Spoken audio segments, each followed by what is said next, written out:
అయితే ఇవ్వలేమనే పరిస్థితిలో ఉన్నారు, ఇస్తే బాగుంటుంది అంటారా? లేవని వీళ్ళు చెప్తున్నారు, మరి అది ఎంతవరకు నిజమో మాకైతే తెలియదు. అంటే ఇవాళ ఉండి పర్యటనలో పైన ఉన్నారు కదా వాలంటీర్లు, మరి వాళ్ళ పరిస్థితి ఏంటి? ఒక పక్క నిత్యావసర సరుకుల ధరలతో పాటు కరెంట్ ఛార్జీలు పెరిగిపోతున్నాయి, కరెంట్ ఛార్జీలు పెరిగినాయి, కూరగాయలు పెరిగినాయి, కందిపప్పు పెరిగిపోయినాయి, అన్నీ పెరిగిపోయినాయి. వాలంటీర్లు అన్యాయం చేసేసారు. ఇన్ని లక్షల మంది జీతాలు పోయి మరి వాళ్ళు ఎలా బతుకుతారు? అంటే గతంలో జీవో చేయలేదు, అందుకే మేము చేయలేకపోతున్నాం. మరి ఆయన జీవో చేసి ఉండాలి. మరి ఇన్ని లక్షల మంది ఏమవుతారు అనుకున్నాడు ఆయన, మాత్రం తప్పు కదా అది. మరి జనాలను ఇలా చేసి వాళ్ళని బాధలు పెట్టి మరి మేడం, మరి రేషన్ కార్డు పైన ఇచ్చే సంక్రాంతి కానుక ఏమన్నా ఇంకా ఇవ్వలేదా? మాకైతే రేషన్ ఇచ్చారు, బియ్యము పంచదార కందిపప్పు ఇచ్చారు, ఇంకేం ఇవ్వలేదు. మరి ఒక పక్క చూస్తేనేమో బడ్జెట్ లేదు, లోకేష్ గారు క్లియర్గా చెప్తున్నారు బడ్జెట్ లేదు. ఇవాళ ఉండి నియోజకవర్గంలో పర్యటనలో ఉంటే లేడీస్ అడిగారు మిగతా పథకాలు ఎప్పుడు ఇస్తారని. మరి ఉగాదని చెబుతున్నారు, అవుతాయా? నమ్మకం లేదు నాకైతే. మరి ప్రస్తుతానికి ఇంతవరకు ఏమి ఇవ్వలేదు కదా, మరి ముందు ఇస్తాడని. సంక్రాంతి కానుక కూడా ఏమి ఇవ్వలేదు కదా. ఇటు పక్క చూసుకుంటే ఉపాధ్యాయులకి, ప్రభుత్వ ఉద్యోగులకి జీతాల పడాలి. మరి వాళ్ళు కొంచెం నిరాశ నిస్పృహలతో ఉన్నారు. ఎలా వాళ్ళు ధర్నాలు సమ్మెలు అంటున్నారు. మరి ముందు ఎలా పోయిద్దో, మరి మన రాష్ట్రం ముందు ఎలా ఉండిద్దో తెలియదు. గతంలో ఏ చేస్తేనే అప్పుల పాలైంది అంటున్నారు కదా, మరి ఇప్పుడు ఇస్తామని చెప్పారు డబుల్ బడ్జెట్. వీళ్ళు ఎలా ముందుకు తీసుకెళ్తారు మరి? పవన్ కళ్యాణ్ గారు సైలెంట్ అయిపోయారు, ఎందుకంటారు గేమ్ చేంజర్లోనే ఉన్నారు వాళ్ళు. ఇంకా జనరల్గా చూశారు కదా, మొన్న సభా సమావేశంలో ఒక 2 కుర్రోళ్ళు కూడా చనిపోయారు రిటర్న్ వచ్చేటప్పుడు. సో మరి ఎలా అనిపిస్తుంది? వాళ్ళకి ఏమన్నా న్యాయం చేస్తే బాగుంటుంది. వాళ్ళ కుటుంబాలు రోడ్డున పడతాయి కదా. ఈయన కోసం సినిమాలని తిరుగుతున్నారు కుర్రాళ్ళు, యువత, వీళ్ళందరూ ఆయన పార్టీ అని తిరుగుతున్నారు. మరి వాళ్ళకి ఈయన ఏ విధంగా న్యాయం చేస్తున్నాడు?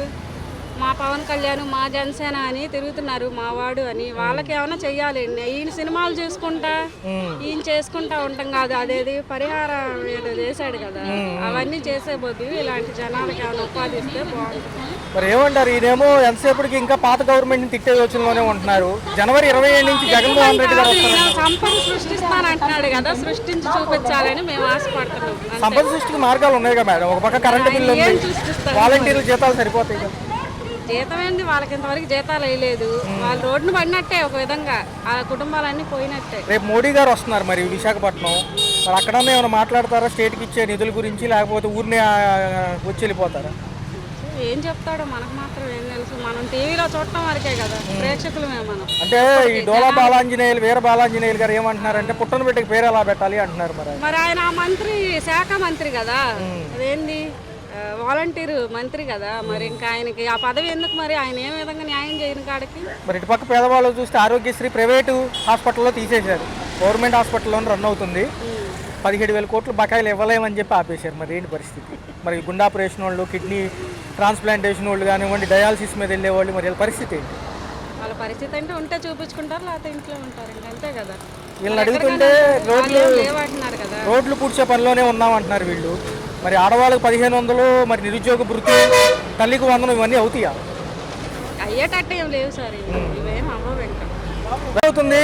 కొత్త ప్రభుత్వాలు ఎలా ఉన్నాయి? ఎలా ఉన్నాయి ఏంటన్నా రేట్లు వాసిపోతుంది లోపల. ఎందుకంటారు? ఎందుకు తగ్గట్లేదు అంటారు? అసలు ఎందుకు తగ్గట్లేదు అంటే అక్కడ రైతులకి ఏమో మోసం చేస్తున్నారు, ఇక్కడ దళారులు తింటున్నారు డబ్బులు. మరి ఒక పక్క పవన్ కళ్యాణ్ గారు వచ్చారుగా నియమంగా చేయడానికి, ఆయన పరిస్థితి ఏంటి? మరి పవన్ కళ్యాణ్ చేయడానికి ఏం లేదన్నా, మొత్తం చంద్రబాబు నాయుడు గారు మాటే అంటారు ఆయన పవన్ కళ్యాణ్ గారు, ఇంకేం లేదు. మరి మాజీ ముఖ్యమంత్రి గారు జగన్మోహన్ రెడ్డి గారు 27 నుంచి ప్రజల్లోకి వస్తారంట, పథకాలు ఎందుకు అవ్వట్లేదని అడుగుతారంట. మరి వస్తే మంచిదే, ఆయన వస్తే పథకాలు కూడా అమలు అవుతాయి.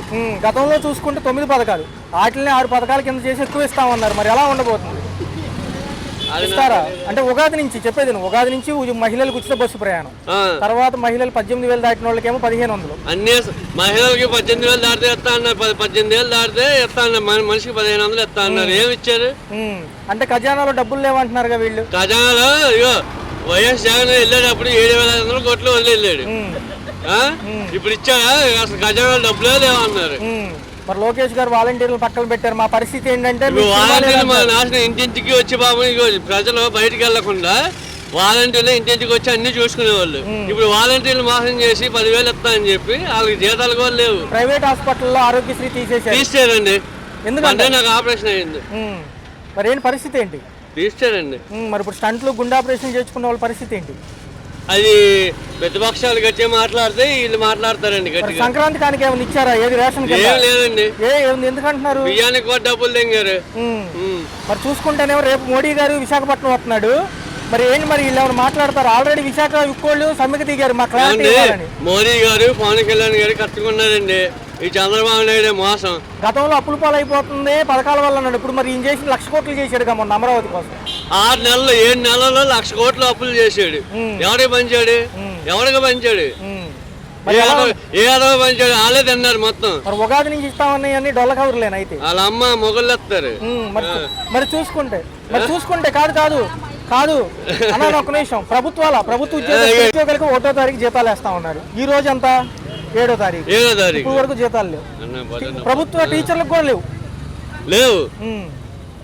అది లేక మళ్ళీ ప్రభుత్వ ఉద్యోగుల్ని ట్రాన్స్ఫర్లు చేసేస్తున్నారు. ఎక్కడిలోనే అక్కడికి వాళ్ళకి నచ్చిన వాళ్ళని వాళ్ళు నచ్చిన దగ్గర వేసుకుంటున్నారు. మరి ఎలా ఉండబోతుంది వచ్చే కాలం అంతా? మరి వచ్చే కాలం ఏముండదు, మళ్ళీ ప్రభుత్వం మారే వరకు ఇలాగే ఉంటాం మేము. గురించి ఏదైనా డెవలప్మెంట్ ఫండ్స్ గురించి ఏమన్నా అడిగే అవకాశం ఉందంటారా రేపు? ఎవరు అడిగేది? మనం సార్ మన సీఎం గారు కానివ్వండి, వీళ్ళు కానీ ఉంటారు కదా అక్కడ, అడుగుతారు కానీ వాళ్ళు ఇవ్వాలిగా. అంటే ఏమంటున్నారంటే సార్ దానికేమో ఖజానాలో డబ్బులు లేవు అంటున్నారు ఎంతసేపటికి. మరి పథకాలేమో ఉగాది నుంచి అంటున్నారు.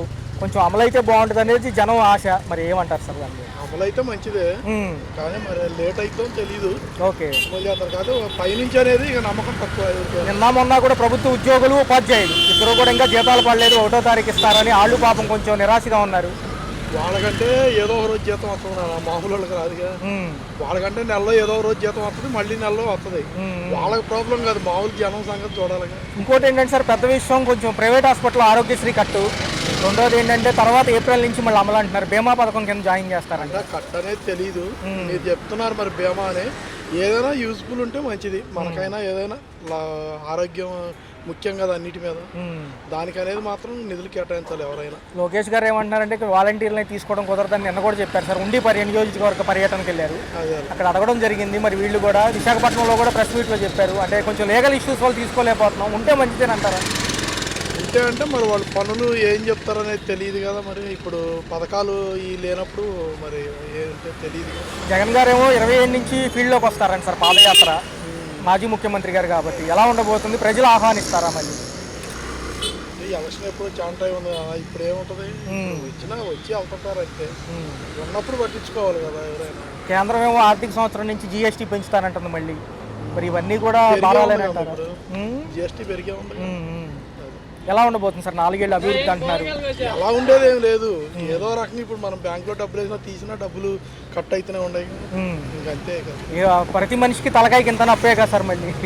అప్పే, అది మామూలే కదా. మహిళలకు ఉచిత బస్సు ఇస్తే పర్లేదంటారా? ఆ స్టేట్లో చూసాం కదా సార్, అంత గందరగోళంగా అయింది కదా. సక్సెస్ అవ్వకపోవడానికి ఛాన్స్ ఎక్కువ ఉంది. ఆటో కార్మికులు ఇబ్బంది పడతారు అంటున్నారు మళ్ళీ. ఆటో కార్మికులని కాదు కానీ అది సక్సెస్ అవ్వదు అనుకుంటున్నా బస్సు అనేది. అయితే పెట్టొచ్చు, కాకపోతే మన మీద మళ్ళీ టికెట్ రేట్లు పెంచవచ్చు కదా. ధరలో కరెంటు బిల్లులు ఏమనిపిస్తున్నాయి సార్? పర్లేదు. బిల్లు అయితే ఎప్పుడు ఒక రకంగా ఉంది, 3 ఏళ్ళ నుంచి అంతే ఉంది. ఇప్పటికప్పటికి పెరిగింది లేదు తగ్గింది లేదు. కరోనా తర్వాత నుంచి అయితే కరెంటు బిల్లు అలానే. రైట్.